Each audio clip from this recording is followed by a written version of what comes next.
The Racing Pod on Off the Ball. Yeah, it is episode 3 of the Racing Pod, and I've switched stables today, or certainly switched stalls. I'm in the hot seat for JD, who's enjoying a little bit of time off and the lovely cold weather, and it's David Jennings from the from the Racing Post who joins me today, deputy editor of the Racing Post in Ireland. And yeah, as I say, this is episode 3. We've loads to get through because it's a brilliant weekend of racing in Ireland and Britain, and also last weekend, well, there was loads going on. It is cold, JD, which is a small concern ahead of the weekend's cards. It is very cold, Johnny, yeah. I'm only about 5 minutes from Fairyhouse in Dunchaplin, and we got a real severe frost last night. It was a kind of a 5-minute job for clearing the window screen rather than the usual 2-minute job. So, yeah, it's pretty cold. They are pretty confident, I think, about Sunday anyway, and reasonably confident about Saturday at the track in Fairyhouse. So fingers crossed it all goes ahead, because 3 Grade 1s on Sunday. And as we know over the years, Johnny, loads and loads and loads of Cheltenham clues. Loads of Cheltenham clues, yeah. I was just going into the corner shop a couple of days ago, and there was this big shower of hailstones, and I went in and I was kind of like, oh, and your man the counter goes, oh, this weather is nuts. And I was like, oh, it's really nuts. Had you far to come? And he goes, India. I was, no, like this morning on your bike, like, you know. So anyway, it is what it is. So the performance of the week we'll get to first. Let's cut to the chase here. He actually said Kerala, and I was like, I used to pronounce that Kerala, but Kerala is good. But anyway, he's then we got into a chat about curry. So let's talk about horses, right? Performance of the week for you to start us off.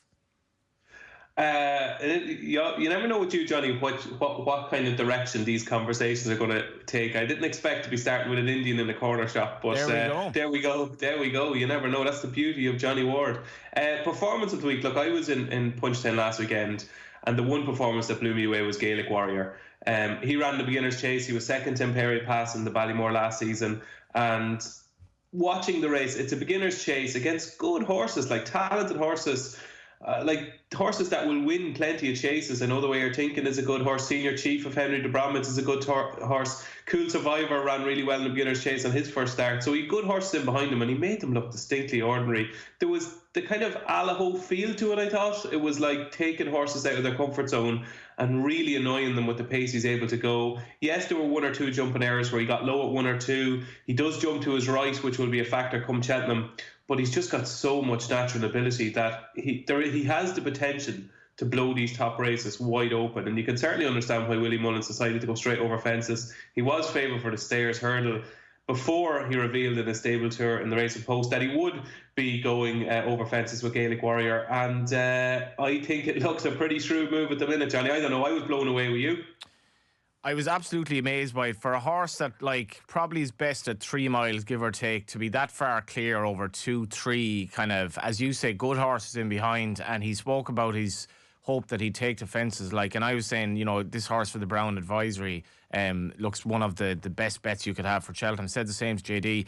Now they're talking about possibly going back and trip with Gaelic Warrior, which makes sense as well. Just to reiterate, we're delighted to bring you this show every Friday. It includes analysis, race previews, tips, stories, interviews and crack. And the first half of the pod every week is free to air. The second half is exclusive to members, so you don't want to miss out on all the info. But it was one of those weekends, JD, or DJ Ruther, where some of the performances you were like, this has just gotten us in the mood for the jump season. And you had a lot of short price horses beaten as well. So we had, like, Galloping Deschamps was the main one. Tully Hill 1-8. Willie had another horse in Tremor earlier on this week, turned over at very short odds. What did you make of Galloping Deschamps? Brave Man's Game was turned over at odds on as well. The Gold Cup picture, now you've like Martin Brassel and Mouse Morris potentially having big candidates maybe. It's great, isn't it?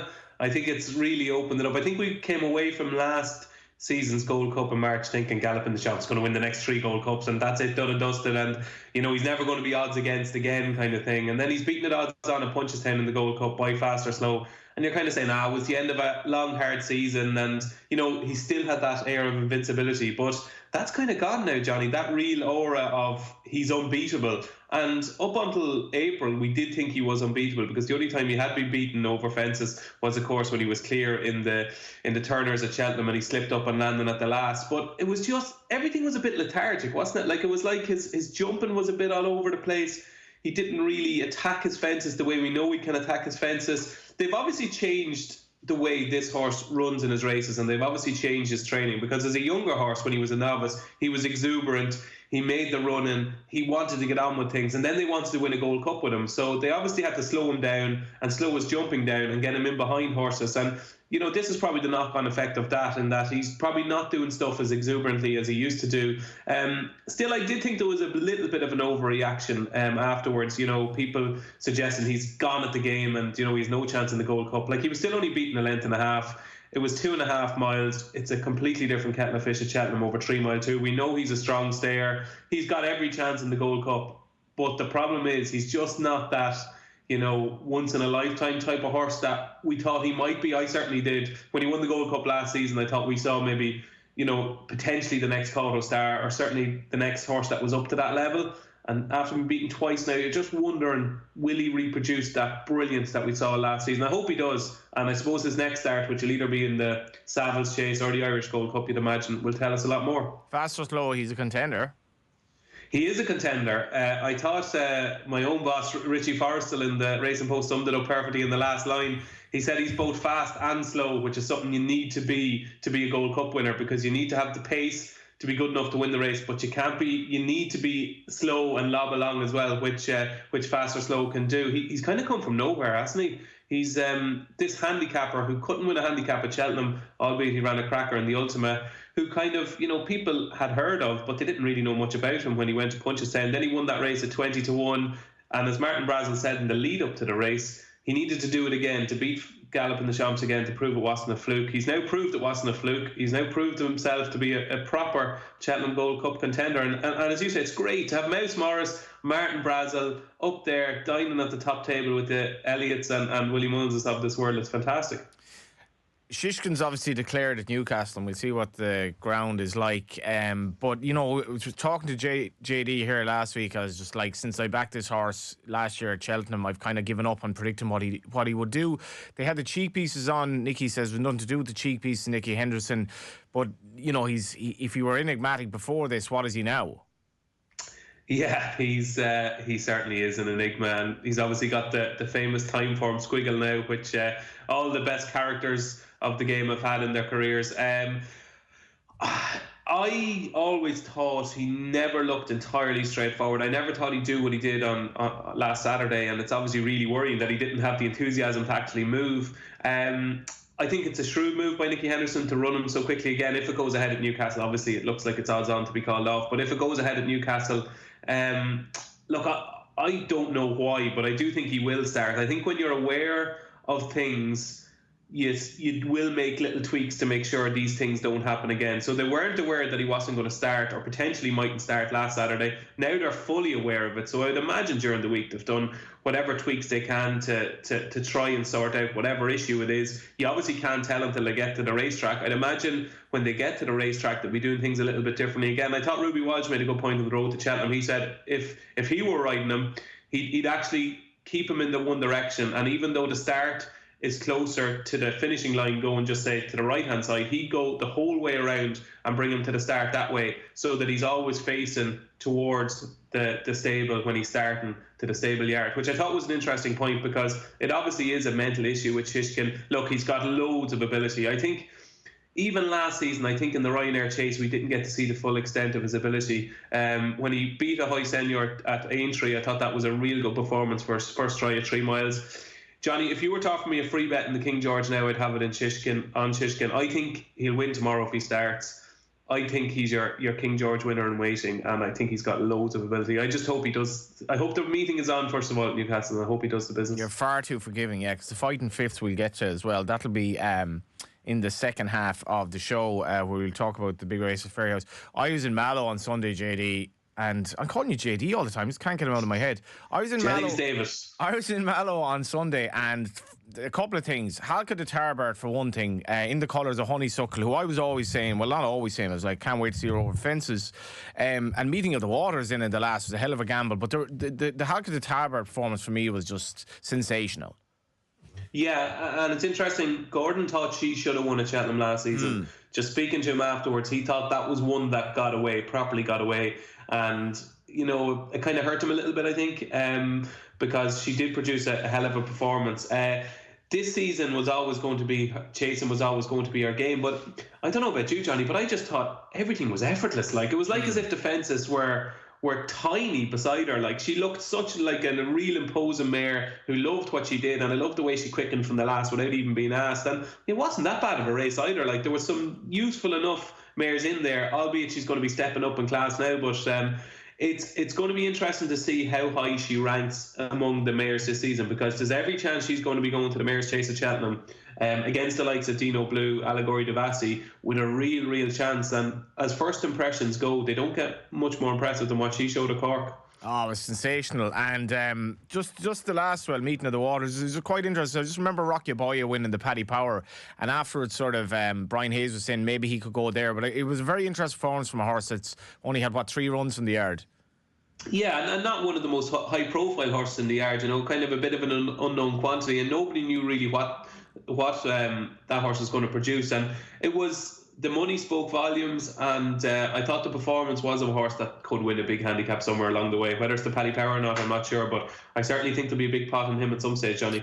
So let's get to the action this weekend. We'll start with the Coral Gold Cup preview, and this is in Newbury on Saturday. And as I say, we're obviously looking for the small little provisos about the the racing this weekend. We've had a bit of a cold snap. Geno would referencing the fact that there obviously are concerns for Newcastle, but Newbury has some smart racing as well ahead of the 2 kind of Irish meets. I think tomorrow might be a small doubt in Ireland. Ferryhouse should be absolutely fine for the big meet Sunday. This is a race over 3 miles too. Ahoy Senor is obviously the top weight in it. It's really open, JD. A few of these come into the race haven't had wind ups recently, including Complete Unknown and Malheur Mission going over for John McConnell.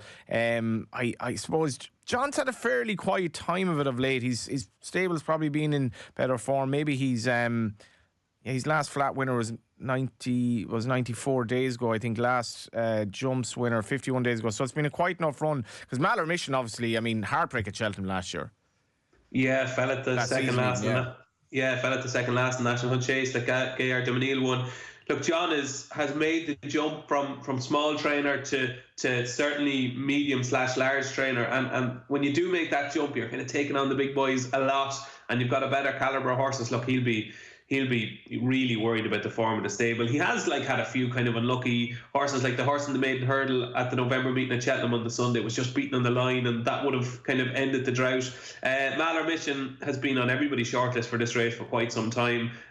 Perfectly respectable comeback over an inadequate trip. Certainly has a chance. Monbeg Genius, of course, ran in that famous Ultima, that Fast or Slow was second into Court Rambler, who won the Grand National. So that form is really strong. Then you've got Complete Unknown for Paul Nicholls and Harry Cobden. Paul Nicholls has said this has been the ultimate aim for this horse for ages, so you have to take that on board as well. And then you got Stumptown for Gavin Cromwell and Danny Mullins. Like, what Gavin Cromwell has done over the last 12 months, last 18 months, I know you've had horses, you've owned horses trained by Gavin, and he has made the jump to be a big trainer now. Like, he has got chances in grade 1s at Ferryhouse on Sunday. He's a runner in the Coral Gold Cup. He's a smart flat trainer as well. He really has made the progression from medium size to really top trainer. And it's hard to believe, like, as I said in the stable tour, Johnny, like, we used to think his claim to fame was that he was Gordon Elliott's farrier. That was his claim to fame a couple of years ago, not that long ago.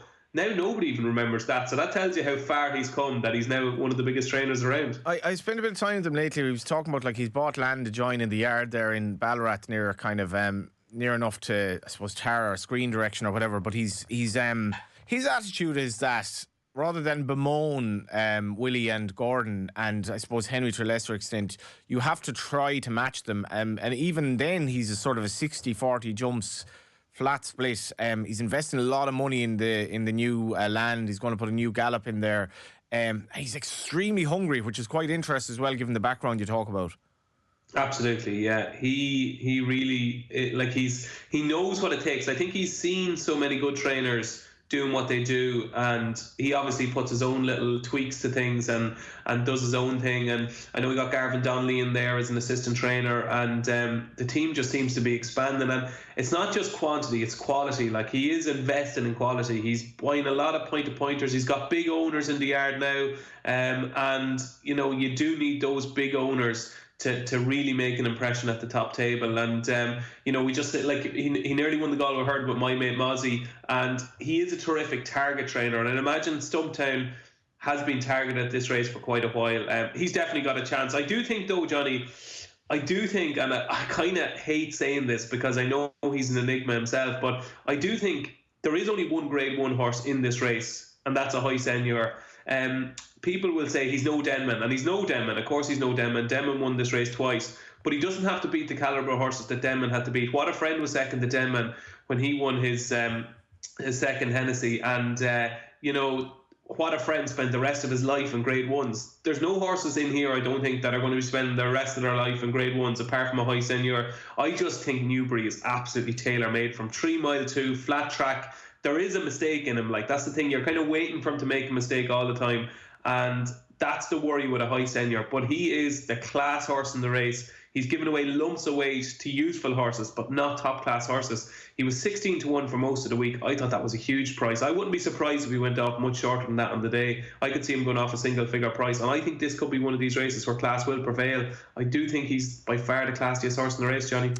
Yeah, very, very tough race. We'll go on to Fairyhouse. Now, Fairyhouse racing both days this weekend, but its big meet essentially of the year apart from the Irish National is on Sunday, where we got all of these like just top class races, starting with the Royal Bond, the Drinmore, into the Hatton's Grace 1, 2, 3, and you even have then a Grade 3 for the juveniles, first graded juvenile hurdle of the season. Prior to that, a listed hurdle race. It's just a quality day at Fairyhouse, and if you're going along, you're definitely going to enjoy it. And I have to say, JD, I know we've had all these DJ, I have to say JD is just on my mind. I have to say, as much as, small field again, I do like the makeup of the big race. You've got Buddy One is in there, it's kind of taking on the big guns, and it's not a formality for a horse that you mentioned earlier in Imperi Passe. No, it's not, and I think that's what makes it so interesting, in that he's not 2 to 7. He's not going for a kind of a solo like Statement did last Saturday at Punchestown in the Morgiana. He's taken on a proper battle-hardened horse in Tihupu, who probably didn't have to run the race in the Stayers Hurdle, won this race last year and ended Honeysuckle's winning sequence in the race. He is a thorough stayer who adores deep ground, so Tihupu is going to give Imperi Pass a proper test, but you would be disappointed if it's not a test that Imperi Pass can pass, because there are only 2 realistic challengers to Constitution Hill in the Champion Hurdle, Statement and Imperi Pass. And we spoke about Gaelic Warrior being the performance of the week. Imperi Pass made Gaelic Warrior look extremely ordinary in the Ballymore at Cheltenham. That's how good Imperi Pass is. They've kept him over hurdles, and they want to win a Champion Hurdle, Isaac Swade and Simon Munir. And this will tell us whether he's going to win it or not, Johnny. I think he'll win. I think he's got more pace than Tihupu, and I think he's got a bit more class, but he will have a race. I can't see him winning hard on the bridle by 20 lengths or anything like that. I think he'll have to get down and dirty, but I think we've seen from him before, like at Cheltenham last season and even in the Moscow Flyer Punchestown, he's well able to get down and dirty when the going gets tough. So yeah, I think Imperi Pass will win. It's boring, but I think he'll win. Did you have any concern at Punchestown? I'm just looking at the comments here. He was niggled along briefly before 3 out. And there was this moment, is this lad in trouble? Now, he ends up going away from them, but it was the first time where it was really, really smooth at Cheltenham. Was that any concern? I know he ends up beating High Definition by 7 lengths, but if you did take the 1 to 3 that day, for a moment you were a little bit concerned. And then you have Buddy One as well, if I can bring you in on him, because it's been a great story winning. He won a good race at Cheltenham the last day of 147, so he's kind of banged there now.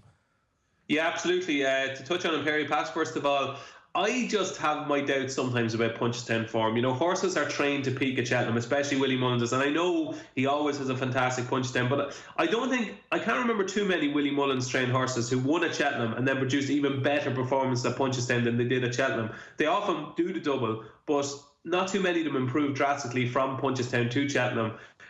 Maybe you can look back at horses over the years like Quevega, who potentially did, because she only ran in the Mayor's Hurdle and then went on to win the Stayers every year for a couple of years in a row. So I wouldn't be too worried about the Punchestown thing with Imperi Pass. I'd say it was just he peaked at Cheltenham and then was probably ended the season at Punchestown. As regards Buddy One, look, on a hat trick, was really good at was really good at Cheltenham. I was over there that day, and I know some of the fancy runners, Martin Pipe, the runner in there that placed net that disappointed, but or David Pipe, but at Buddy One got the job done well. He's now rated 152. Lovely story. Colin Greaves in the Racing Post did a lovely piece with Paul Gilligan during the week in Athenry, and it's just one of those kind of, you want one of these every year, two of these, a Buddy One to pop up and win a Grade 1, and it would be a lovely story if he managed to do that. Like, if you told me 2 or 3 months ago that Buddy One would win a Hatton's Grace hurdle, I'd say, Johnny, come on, not for the first time. But I'd be surprised if he was good enough. But I think he'll run well, Johnny, and that will be the story of the race. If Buddy One did it for Paul and Jack Gilligan, it will be a terrific story. Yeah, and Jack can't claim. So we'll have a lot more in the second half of the show. This is the Racing Pod and Off the Ball. If you're listening to the free version of the podcast, we'll be leaving you here. But if you're looking for more, including our analysis of additional races at Fairyhouse and in England this weekend, go to offtheball.com/join to subscribe and get the full podcast every Friday with all our racing tips, insights and stories from the week's action, be it DJ or JD. Of course, it is DJ today.